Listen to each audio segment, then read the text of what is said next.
గౌరవ collector sir గారికి, అలాగే నాతోటి కౌన్సిలర్ గారికి, అలాగే కమిషనర్ గారికి నమస్కారం తెలియజేస్తూ, మన మీడియా మిత్రులకు కూడా నమస్కారం తెలియజేస్తూ, ఏదైతే మన అంతర్జాతీయ మహిళా దినోత్సవం మార్చి 8న జరుపుకుంటాం. అలాగే దీనిలో భాగంగానే ఈరోజు మన స్టేడియంలో ప్రోగ్రాం నిర్వహించడం జరుగుతుంది.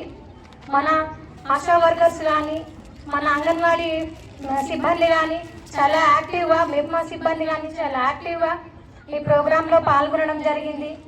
ఎందుకంటే గేమ్స్కి వచ్చేసరికి మహిళలకు వయసుతో సంబంధం లేకుండా, ఎందుకంటే నేను ఇందాక చూశాను, వాళ్ళ ఎనర్జీ వాళ్ళ వయసుకు మించి ఉంది. చిన్నపిల్లల్లాగా అయిపోయినారు గేమ్స్ అనగానే.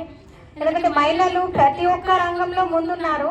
ఇప్పుడున్న సమాజంలో చూస్తే ప్రతి ఒక్క రంగం, ఇంజనీరింగ్లో కానీ, డాక్టర్లో కానీ, రాజకీయంలో కానీ, ప్రతి ఒక్క దాంట్లో మహిళ ఇప్పుడు చాలా ముందుకు వస్తున్నారు. వాళ్ళకి ఇస్తున్న బాధ్యత ఇంట్లోనే కాకుండా బయట నిర్వహిస్తున్న బాధ్యతను కూడా 100% నిర్వహిస్తూ, ఎంత ప్రెజర్ ఉన్నా కూడా చిరునవ్వుతో వాళ్ళు సవాళ్ళని ఎదుర్కొంటూ ఇక్కడి వరకు ముందుకు సాగిండ్రు.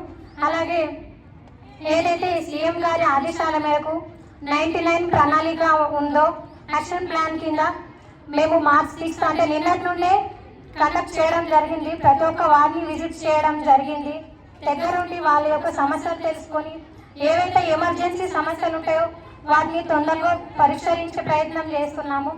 అలాగే మన స్టేడియానికి సంబంధించి నేను ఆల్రెడీ ఫస్ట్ ప్రోగ్రామ్ నేను చైర్మన్గా వచ్చిన తర్వాత ఇక్కడికే వచ్చాను, పిల్లల్ని కలిశాను.